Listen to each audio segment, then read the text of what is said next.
چشتی رسول اللہ, اشرف علی رسول اللہ. حالانکہ علماء اس کا بھی جواب دے چکے ہیں کہ اگر واقعی کلمہ پڑھایا تھا تو ان کو کافر بولو آپ, اور اگر کافر نہیں بولتے تو آپ کیا تعویل کرتے ہو وہ بتا دو آپ. بھائی چشتی رسول اللہ نے اگر کلمہ پڑھایا تھا اور اشرف علی تھانوی نے اپنے نام کا کلمہ پڑھایا تھا کہ اشرف علی رسول اللہ, تو کلمہ پڑھانے سے انسان مسلمان رہتا ہے یا کافر ہو جاتا ہے؟ کافر ہو جاتا ہے. تو آپ صاف لفظوں میں بولو کہ چشتی بھی کافر تھے معاذ اللہ, اشرف علی تھانوی بھی کافر تھے, اور جو ان کو بزرگ مانتے ہیں یہ حقیقت جاننے کے باوجود وہ بھی پھر کیا ہیں؟ کافر ہیں. اور اگر کہتے ہو نہیں وہ کافر نہیں ہیں تو کیوں, کیا تعویل کیا کر رہے ہو آپ اس کی؟ ہمارے پاس تو تعویل ہے, آپ بتاؤ آپ کے پاس کیا تعویل ہے؟ تو منہ سے پھوٹتے کیوں نہیں ہو آپ, چپ کیوں بیٹھے ہو؟ جب بھی کوئی دعویٰ کرتا ہے نا, دعویٰ کورٹ میں جب بھی آپ جائیں گے نا دعویٰ, تو وکیل جرح کر کے اس دعوے کی تنقیح کرتے ہیں کہ آپ کا دعویٰ ہے کیا. آپ اگر خود ایک جگہ پہ ٹکے ہوئے نہیں ہو تو ایسے جاہلوں سے دنیا میں کبھی بھی بحث نہیں کی جاتی. تو آپ کا دعویٰ کیا ہے؟ دعویٰ آپ بولو نا, پھر کانفیڈنٹلی بولو کہ چشتی رسول اللہ بھی کافر تھے جنہوں نے رسول اللہ بلوایا یعنی, اور اشرف علی تھانوی بھی کیا تھے؟ اپنے نام کا کلمہ پڑھا کے انسان مسلمان رہتا ہے, وہ لوگ کافر تھے. اور اگر کفر سے بچانے کے لیے کوئی تعویل کر رہے ہو آپ, بعض دفعہ جملہ کفریہ ہوتا ہے لیکن ہم کہتے ہیں اس کی یہ تعویل ہے جس کی وجہ سے ہم اس کو کافر نہیں کہتے, تو پھر وہ تعویل کیا ہے؟ کس بیس پہ آپ کہہ رہے ہو کہ یہ کافر نہیں ہے؟ اور ان کو ماننے والے بھی کہا, میں تو اشرف علی تھانوی کو صرف مسلمان نہیں بہت بڑا بزرگ مانتا ہوں. تو انجینئر علی مرزا کو چاہیے مجھ پہ کفر کا فتویٰ لگائے, یہ بکواس مت کرے, ڈرامے بازی چھوڑ دے کہ نہیں جی میں کسی کو کافر نہیں مانتا. کیوں نہیں مانتے؟ آپ کے دعووں میں تضاد ہے. پھر آپ بولو یار کلمہ پڑھا ہے تو کافر ہیں وہ. دیکھو مرزا غلام احمد قادیانی نے اپنے نام کا کلمہ پڑھا ہے, میں بانگے دوہل کہتا ہوں کہ کافر تھا. جو اس کو مسلمان مانے وہ بھی کیا ہے؟ کافر ہے. اس سے نکاح بھی جائز نہیں ہے, اس کے پیچھے نماز بھی حرام اور ناجائز ہے. اگر کلمہ پڑھایا تھا آپ مانتے ہو کہ یہ صحیح سند سے ثابت ہے, یہ اوتھینٹک کتاب سے ثابت ہے, اور آپ پھر پیش بھی کر رہے ہو مولانا اشرف علی تھانوی نے اس کی تعویل کی ہے, تو آپ اگر اس تعویل کو نہیں مانتے تو پھر آپ بولو وہ بھی کافر, اشرف علی تھانوی بھی کافر, پھر اور جو ان کو بزرگ مانے وہ بھی کیا ہیں؟ کافر ہیں. کمبخت تو ایک جگہ ٹکتا ہے نہیں, تو ہمیں بیوقوف سمجھتے ہیں, ہم اپنا ٹائم تیرے جیسے فضول آدمی کے سامنے پیش کریں. ہم دوسرا منجن انجینئر علی مرزا کا بکتا ہے علماء دیوبند کے عقیدے. جب پھنسے گا نا یہ پہلے فضول بکواس کرے گا, رفع الیدین پر ان کے پاس کوئی دلیل نہیں ہے, کوئی حدیث صحیح نہیں ہے, کسی نے ترمذی کی حدیث کو صحیح نہیں کہا. جب ہم بات کرنے کے لیے جاتے ہیں کہ ٹھیک ہے جی میں رفع الیدین پر بات کے لیے آ رہا ہوں, بھائی اپنے عقیدوں کو پہلے صحیح ثابت کرو. رفع الیدین کی بحث تو ہم اس سے کریں گے جس کے عقیدے صحیح ہوں گے. کمبخت پھر تو بحث کیوں کر رہا تھا؟ تو نے ریکارڈ کیوں کروایا؟ یہ تو نے قادیانیوں کے لیے کلپ ریکارڈ کروایا رفع الیدین والا. ایک رفع الیدین پر تو علماء دیوبند کو حنفیوں کو اتنا برا بھلا کہہ رہا ہے, جب وہ جواب دینے پہ آتے ہیں تو کہہ رہے ہیں پہلے کس پہ بات ہوگی؟ عقیدے پہ بات ہوگی. تمہارے تو عقیدے ٹھیک نہیں ہیں. جب عقیدے ٹھیک نہیں ہیں تو پہلے عقیدوں کی بات کرتا نا. رفع الیدین کو بیچ میں تم نے کیوں گھسیڑا ہے؟ پھر تراویح کی بات لے کر آیا. میں نے کہا بھائی تراویح پر بات کروں گا, نہیں جی پہلے المہند المفند پہ بات ہوگی. پھر کیا ہوا؟ ہم نے کہا ساری بحثیں ختم کر کے ہم نے کہا چلو کس پہ بات ہوگی؟ المہند المفند پہ. اور اس نے کہا کہ آپ جہلم آ جائیں. میں نے کہا چلو میں آ گیا, المہند پہ بات ہوگی. کہہ رہے ہیں آپ بغیر بتائے کیوں آئے ہو؟ میں تو اتوار کے دن, میں تو بکواس نہیں ہے تو اور کیا. میں تو حیران ہوتا ہوں تم لوگ اس کو سن کے ڈپریشن میں کیوں نہیں جاتے. تو فضول آدمی جو کمبخت کبھی کسی ایک جگہ ٹکا ہی نہ ہو. اور میں المہند پہ آ گیا نا, انجینئر کو میں بتا رہا ہوں ایسا بھاگے گا نا تو, جیسے خلا کے مسئلے پر تجھے چپ سونگ گئی ہے نا. خلا پہ میں نے 1 گھنٹے کا کلپ ریکارڈ کروایا نا, اس کے بعد سے ایسا خاموش ہے. اور اتنا بڑا جھوٹ بولا اس شخص نے.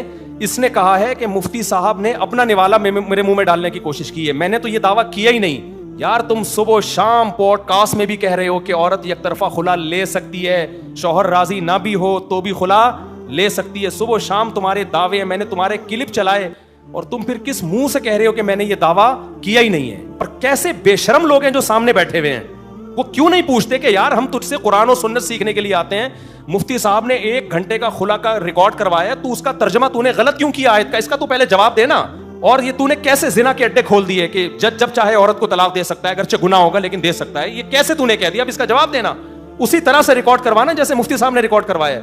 سامنے بیٹھے ہوئے بھی, جیسے قرآن کہتے ہیں نا ضعف الطالب والمطلوب, جو بتوں کی پوجا کرتے ہیں وہ بھی کمزور لچڑ, اور وہ بت بھی کیا ہے؟ کمزور اور لچڑ. جو سامنے بیٹھے ہوئے ہیں وہ بھی اندھے مقلد, اور یہ بھی اندھا آدمی ہے. جب کسی مسئلے کا جواب دو پہلے ہی اس پہ بحث ہوگی. پھر ہم گئے نا جہلم, ساری دنیا کو پتا ہے. تمہاری دعوت پہ گیا تھا میں, تمہارے کلپ لوگوں نے تمہیں غیرت دلانے کے لیے چلائے کہ مفتی صاحب کی کرامت ہوگی, کبھی بھی نہیں آئیں گے. پھر میں نے مجھے پتا تھا یہ بہت شرارتی ہے, بہت ہوشیار آدمی ہے, یہ موقع بھاگنے کا تلاش کرے گا, اس لیے میں نے جہلم جاتی اس کے گھر نہیں پہنچ گیا. میں گھر چلا جاتا, کہتا میں تو نانی کے گیا ہوں.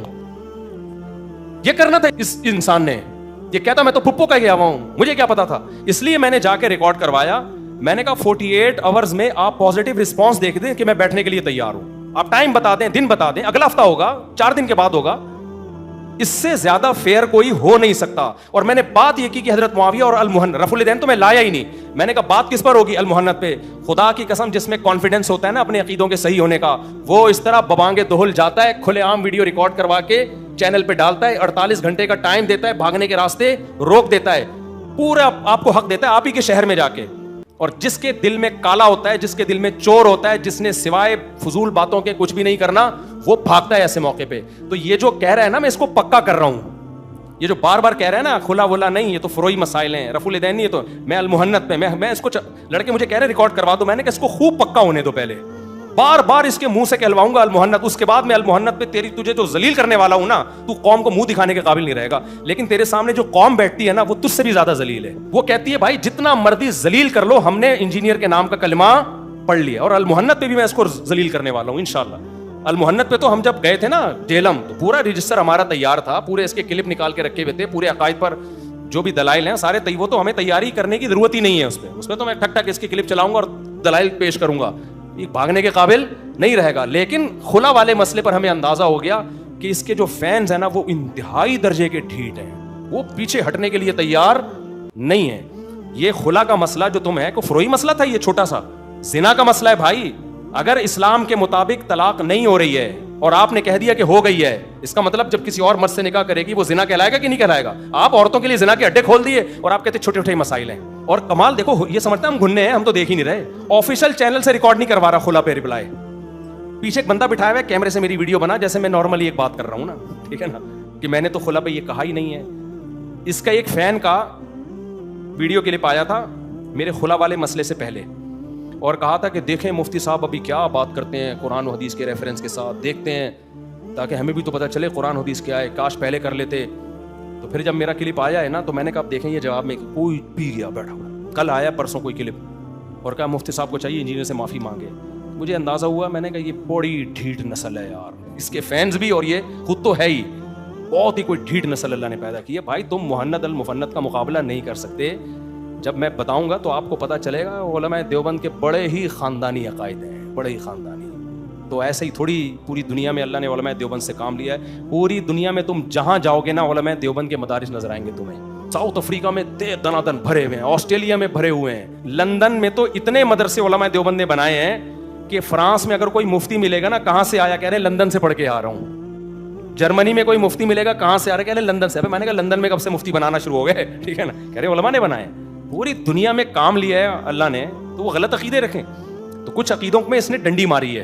تو یہ جو بہت خوش ہو رہا ہے نا کہ یہ جواب نہیں دے سکتے, یہ جواب نہیں دے سکتے, تو میں اس کو پکا ہونے دے رہا ہوں, انشاءاللہ اس کا جواب آئے گا.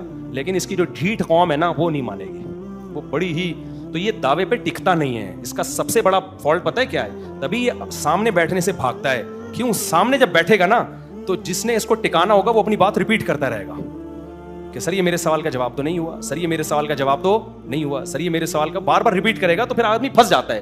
تو یہ سامنے اس لیے نہیں بیٹھتا. یہ آن لائن کھیلتا ہے کہ یہاں سے ہم نے جب جواب دیا تو وہ جواب ہی پی گیا, گھما دی بات کو, کچھ اور جواب دے دیا, یہاں سے انہیں وہ جواب کچھ اور ہو گیا. تو ایک مرغوں کی لڑائی ہو جاتی ہے. آن لائن بھی یہ فیس ٹو فیس بیٹھنے کے لیے تیار نہیں ہوتا, کیونکہ وہاں بھی آپ پکڑ سکتے ہیں کوئی ثالثی کا کردار ادا کرتا ہے. تو اس لیے یہ بندہ, اس کا کوئی نظریہ نہیں ہے, کسی ایک جگہ یہ ٹکا ہوا نہیں ہے. اس کا کام ہے تخریب کاری, بس وہی ہے شیرہ لگا کے لڑوا کے چلے جاؤ, کوئی ٹکتا نہیں ہے. تو میں بات دوبارہ کہتا ہوں, دوبارہ چشتی رسول اللہ اشرفی رسول اللہ پہ آ گیا, تو میں اس کا جواب ہی ریکارڈ کروا رہا ہوں. ابھی انجینئر صاحب سے کہہ رہا ہوں کہ آپ بتاؤ, اگر چشتی نے اپنے نام کا کلمہ پڑھایا ہے اور مولانا شریف تھانوی نے اپنے نام کا کلمہ پڑھایا ہے, تو آپ بتاؤ وہ کافر تھے یا نہیں تھے؟ اگر تھے تو پھر میں بھی کافر ہوں. پھر علماء دیوبند تو مولانا شریف تھانوی کو بزرگ سمجھتے ہیں, وہ بھی کافر ہیں. اور اگر نہیں تھے تو آپ کیا تعویل کرتے ہو؟ پہلے آپ وہ خود کر لو. تو جو تعویل آپ کی ہوگی نا وہی کس کی ہوگی؟ ہماری بھی پھر وہی ہے. پھر ہمیں ضرورت ہی نہیں ہے, آپ بتا دو کیا تعویل ہے. آپ کو پتا ہے کہ اس کی تعویل ہے, آپ پھنس گئے ہو کیونکہ اتنے بڑے بڑے چیلنج کر دیے. اب آپ کے لیے ریورس ہونا کیا ہو گیا ہے, بہت مشکل ہو گیا ہے. اس کو کرامت کے بارے میں تمہارا کیا نظریہ ہو گیا نا, مردہ نکل کے آ گیا, مدد کر کے قبر میں واپس چلا گیا. تمہارا کرامت کے بارے میں کانسیپٹ ہے کیا؟ کرامت کی ڈیفینیشن کیا ہے؟ کیا نبی کے دنیا سے جانے کے بعد کرامت کا وجود ختم ہو گیا ہے؟ کرامت اگر مستند ذریعے سے ثابت ہو تو بھی اس کا انکار کیا جائے گا, یا کرامت کی کوئی لمٹ ہے کہ اس حد تک تو کرامت ہو سکتی ہے, اس سے آگے نہیں ہو سکتی. آپ پہلے کرامت کے بارے میں, یہ آن لائن ہونا, یہ سامنے بیٹھیں تو مناظروں میں, بحث میں سب سے پہلے دعویٰ ریٹن میں لکھوایا جاتا ہے. دنیا میں کہیں بھی ایسے ڈیبیٹ نہیں ہوتی کہ آپ اپنا دعویٰ تنقیح نہ کرو, منقح نہ کرو اور آپ جو ہے پھینکتے رہو بیٹھ کے, تو کبھی بھی کوئی بحث انجام تک اس طریقے سے نہیں پہنچتی. آپ کرامت کے بارے میں کیا آپ کا نظریہ ہے, تو یہ آپ کو جواب دینا پڑے گا, اس کے بعد ہم آپ سے بات کریں گے, کیونکہ آپ کا وہی نظریہ ہے جو ہمارا ہے. جب اگینسٹ جا رہا ہوتا ہے تو پھر وہ آپ کا نظریہ نہیں ہوتا, فیور میں جا رہا ہوتا ہے تو آپ کا بھی وہی نظریہ ہوتا ہے. تو یہ کسی ایک جگہ ٹکنے والا آدمی نہیں. حضرت معاویہ کے بارے میں بھی کتنی دفعہ ہم جواب ریکارڈ کروا چکے ہیں, لیکن بندہ ٹکے تو صحیح نا ایک جگہ. میں نے بھی کہا نہیں ہے کہ یار حضرت معاویہ کو پھر آپ کیوں نہیں مانتے فاسق. حضرت علی کے خلاف اگر وہ تلوار اٹھا رہے ہیں اور ناجائز تلوار اٹھا رہے ہیں, ہم تو کہہ رہے ہیں دفاع میں اٹھائی ہے اور اجتہادی غلطی میں. آپ اگر اجتہادی نہیں مانتے تو آپ بولو نا فاسق ہیں وہ. پھر امام بخاری نے ان سے حدیث لے کر غلط کیا, امام بخاری کو بولو میں نہیں مانتا. یہ تو منافقت ہے کہ امام بخاری کو چونکہ آپ نے بابا بنا لیا ہے, تو جہاں امام بخاری کو فیور جائے گا وہاں آپ معاویہ رضی اللہ تعالیٰ عنہ کو عادل کہتے ہو, جہاں امام بخاری کے فیور نہیں جا رہا وہاں پینترا بدل لیتے ہو. تو آپ کو تو ایک جگہ ٹکتے ہی نہیں ہو بھائی. شیعہ اس میں صاف کہتے ہیں ہم امام بخاری کو نہیں مانتے. امام بخاری جو حضرت معاویہ سے حدیث لائے ہیں, شیعہ کہتے ہیں غلط کیا, حضرت معاویہ سے حدیث لینا جائز نہیں ہے. آپ دونوں طرف سے پیڑے کھا رہے ہو, ٹھیک ہے نا. معاویہ کو برا بلا بھی کہتے ہیں رضی اللہ عنہ, اور ان کو رضی اللہ عنہ بھی لگا رہے ہو ان کے ساتھ, اور پھر ہم کہتے ہیں آپ رضی اللہ عنہ لگا کے کیا تعویل کر رہے ہو ان کے عمل کی, کیونکہ اگر آپ تعویل کرو گے تو حضرت معاویہ کی مخالفت کا پھر آپ کے پاس کوئی راستہ رہے گا نہیں. نہ آپ تعویل کر رہے ہو, آپ کہہ رہے ہو غلط بھی کیا, پھر رضی اللہ عنہ بھی لگانے کا تکلف کر رہے ہو, پھر ان سے حدیث لینا بھی جائز سمجھ رہے ہو, حالانکہ غیر عادل سے حدیث صحیح حدیث نہیں ہوتی. بخاری میں ان کی حدیث آنا جائز ہی نہیں تھا پھر, کیونکہ امام بخاری نے کہا تھا, دعویٰ کیا کہ میں اپنی بخاری میں صحیح حدیث لے کر آؤں گا, اور عادل کی حدیث صحیح ہوتی ہے, فاسق کی حدیث صحیح نہیں ہوتی. تو ان سب باتوں کا آپ کے پاس کوئی جواب نہیں ہے. تو ایسے جب تک کوئی دعویٰ منقع نہ ہو بھائی, بحث کبھی نہیں کی جاتی ہے. اس کا مطلب آپ ایک ایسی جنگ میں اپنے آپ کو ڈال رہے ہو جو سوائے مرغوں کی لڑائی کے اور کچھ بھی نہیں. اور میں المحنت پہ بھی ریکارڈ کرواؤں گا, آپ بے فکر رہیں, اس کو بولنے دو. ابھی کہہ رہا ہے دیکھنا المحنت, اور پھر یہاں سے بھی بھاگے گا. پھر پتہ کیا کہے گا, اصل میں یہ تو اصولی عقیدے نہیں ہے, اصل میں تو پہلے حضرت معاویہ کے مسئلے پہ آنا چاہیے. پھر جب حضرت معاویہ پہ آئیں گے تو کہے گا اصل میں تو پہلے وہ قبر سے اٹھنی ملنے والے مسئلے پہ آنا چاہیے. کوئی اٹھنی بٹھنی کا بھی کوئی واقعہ ہے, پہلے اس پہ آنا چاہیے. پھر کہے گا یہ تو مدرسوں میں جو بدکاری ہوتی ہے, پہلے مدرسے تو ٹھیک کرو اپنے. پھر ہم کہیں گے جب کالج یونیورسٹیوں میں تو بھائی یہ کیسز زیادہ ہیں, تو پھر اصل میں پہلے اس مسئلے پہ آنا چاہیے. پھر اصل میں تو گنجے کتنے گنجے ہیں جن کے سر پہ بال نہیں ہے, پہلے ہمیں ان کے سروں پہ بال نکالنے کی فکر کرنی چاہیے. کتنے کنوارے ہیں سوسائٹی میں ان کی شادیاں نہیں ہو رہی, پہلے ان طلاق یافتہ عورتوں کی اور کنواروں کی شادیوں کی فکر کرنی چاہیے. بھائی جان آپ کو کسی کی بھی فکر نہیں ہے, آپ کو اپنی عزت بچانے کی فکر ہے بس. یہاں سے موقع ملے ادھر ٹن مارا, ادھر سے موقع ملے ادھر ٹن مارا, تو ٹکتا ہی نہیں ہے بندہ. وہ ایک خاتون گئی, پنجابی خاتون تھی, تو انگلش آتی نہیں تھی, تو ڈاکٹر سے جا کے کہنے لگی ڈاکٹر صاحب یہ جو میرا منڈا ہے نا یہ نہ سلیپتا ہے نہ ایڈتا ہے, بس ویپتا ہی ویپتا ہے. صحیح, نہ ایڈتا ہے نہ سلیپتا ہے, بس ویپتا ہی ویپتا ہے. یہ جو چونچو کا مربع ہے نا, یہ انجینئر علی مرزا کا دوسرا نام ہے, چونچو کا مربع, کہ ایک مختلف چیزوں کا ایک پراگندہ خیالات کا ایک مجموعہ ہے جو کسی ایک جگہ کبھی بھی نہیں ٹکتا. تو ایسے آدمی سے کبھی بحث نہیں ہو سکتی جو کسی ایک جگہ ٹکے ہی نہیں. اس کو ایک جگہ پہلے ٹکانا پڑتا ہے کہ بھائی تیرا دعویٰ کیا ہے, تو ٹک جا اس میں. تو المحنت المفنت پہ جب میں انشاءاللہ ریکارڈ کرواؤں گا تو میں اس سے کچھ سوالات پوچھوں گا کہ یہ نظریہ غلط ہے تو صحیح کیا ہے آپ وہ بتاؤ, اور پھر اس غلط کے بارے میں آپ کی رائے کیا ہے. جو یہ نظریہ غلط رکھتا ہے وہ کیا ہے, شرن گمراہ ہے, کیا ہے, کافر ہے یا بدعتی ہے, کیا ہے. تو میں ایسے نہیں چھوڑوں گا انشاءاللہ. تو میں اصل میں ان کی طرح فارغ نہیں ہوں, مسئلہ سارا یہ ہے. ہمارے بیسیوں کام ہے, اصلاحی بیانات ہوتے ہیں, تو اس کی طرح فارغ ہوتا ہے, اس کا تو پورا ہفتہ وہی کرتا رہتا ہے, پھر لا کے اتوار والے دن پھینک کے چلا جاتا. سامنے جو بیٹھے ہوئے ہوتے ہیں بیچارے سیدھے سادے سے لوگ ہیں, بے وقوف لوگ ہیں, سامنے کسی پڑھے لکھے کو بھی نہیں بیٹھنے دیتا. ہم نے کتنی دفعہ کوشش کی ہے کہ بھائی میں سوال لکھ کے دیتا ہوں, آپ جاؤ اکیڈمی میں یہ سوال پوچھو. پھر میں نے لڑکوں کو کہا جب یہ سوال پوچھو گے نا, دیکھنا یہ الٹا گھما کے یہ جواب دے گا, تو پھر آپ نے اگلا سوال یہ پوچھنا ہے, پکڑ کے رکھنا ہے. لیکن پھر ہمیں پتا چلا بھائی ایسے فیئر سوالات کی اجازت نہیں ہے وہاں. سلیکٹڈ سوالات ہوتے ہیں کہ تجھے یہ پوچھنا ہے. یہ بالکل ایسے ہی ہے جیسے, بس یہ بتا کے میں اپنے بیان ختم کرتا ہوں, بہت ٹائم ہو گیا. وہ ایک گاؤں میں نا کہ وہ نہیں ہوتے بڈیرے ہوتے ہیں, سردار ہوتے ہیں, پرانے زمانے میں وہ بڑا بے وقوف سردار تھا. اس نے اپنا ایک ملازم رکھا ہوا تھا. اب سردار کو کہیں پتہ چل گیا کہ لوگ مجھے بے وقوف کہتے ہیں. سردار کو بڑا غصہ آیا کہ میں تو بڑا ذہین ہوں. تو اس نے اپنی ذہانت ثابت کرنے کے لیے اپنے ملازم سے کہا کہ دیکھ تو مجھ سے کوئی پہلی پوچھ تاکہ میں جواب دوں اور سب کو پتہ چل جائے میں کیا ہوں. بہت ذہین, لیکن اس کے کان میں کہہ دیا کہ اتنی آسان پوچھنا کہ مجھے جواب آئے. اکیڈمی میں یہی ہو رہا ہے, دیکھ یہ والا سوال پوچھنا, یہ والا نہیں پوچھنا. اب اس سیٹھ نے ملازم سے کہا, گاؤں کے سردار نے, کہ دیکھ مجھ سے کوئی پہلی پوچھ, لیکن میں پہلے بتا دوں, کان میں بتا دیا اس کے, آسان سی پوچھنا جس کا جواب مجھے آتا ہو, نہیں آیا نا تیری گردن اڑا دوں گا میں. یہ اکیڈمی میں ہو رہا ہے. تو اس ملازم نے, اب بیچارہ بڑا ڈر گیا کہ یار کوئی ایسی پہلی پوچھو جس کا اس پہ جواب آ جائے. بہت سوچ سمجھ کے بڑی آسان سی پہلی لایا. سرائکی میں ہمارے حضرت یہ واقعہ سنایا کرتے تھے, تو سرائکی ہی میں بولا کرتے تھے, وہ مزہ سرائکی زبان میں ہی آتا ہے کہ حضور ایک پتہ نہیں مخلوق ہے, چولہے کے گرد گھومتی ہے, پونچھ گھمیندی ہے, میاؤں میاؤں کریندی ہے.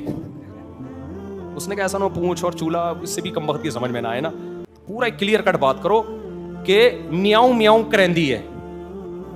آپ یہ سوچ رہا ہے, کافی دیر سوچ کے کہتا ہے کوکیڑ, مرغا. اب وہ ملازم کے تو ہاتھ پاؤں کانپنے لگے کہ یار میں بولوں گا غلط جواب ہے تو مجھے ہی مارے گا. یہ ملازم ہوشیار تھا, اس نے ایسا وہ اپنا وہ رسپانس کیا نا کہ سیٹھ کو لگے کہ بالکل صحیح جواب دیا ہے. تو اس نے سیٹھ سے کہا کہ حضور لگتا ہے کسی نے دسیا ہے, یہ اتنا دماغ اللہ نے نارمل